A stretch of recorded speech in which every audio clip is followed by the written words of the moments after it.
Welcome to Park Middle School in Lincoln, Nebraska, where I will be interviewing Mr. Pat O'Meara, an 8th grade social studies teacher.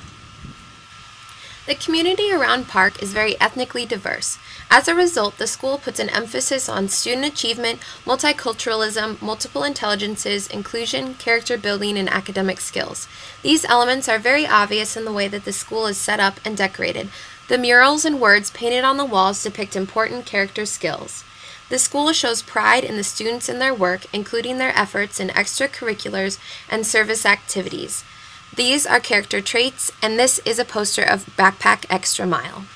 More than anything else, the school is full of multicultural materials. There are murals, different countries' flags, and cases containing materials from the different ethnic-based clubs.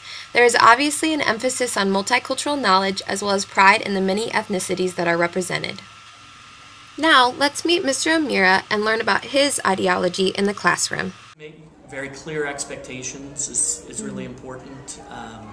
You have to let them know early on that you're the authority figure in the room. You know, it's easier to become their friend later if you've established that you're the leader in the classroom.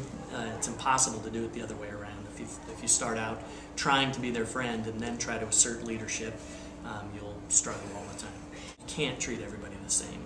You can have the same expectations for success, and I think that becomes kind of the critical thing is to have the same expectations for success, to have the same expectations for behavior, but then to notice the cultural differences that exist. Really kind of excited though about the way that we do the 8th grade curriculum right now, and that is more of an exploratory history in a sense. Students try to find out, or discover that there's often more than one answer to a question that we ask of history, right. and then they have to make a determination of which one they believe more based upon the evidence that we provide. They're writing, they're interpreting a primary source document, so there's lots of opportunity for them to show what they've learned. You get to interact with the students in a different manner, so I don't know if it really is, if it's political involvement, but to get involved in groups that students are part of outside of the school allows them to see you in a different light, but it also allows you to see them in something that's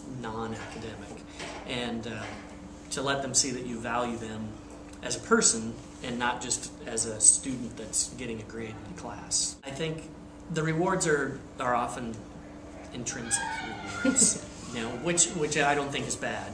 I think that's a positive thing to feel like you're doing some community good, maybe even some national importance. That you're trying to train people to be citizens. How do you want them to remember your classroom? Do you want them to remember a certain number of facts, or do you want them to remember that they were treated respectfully?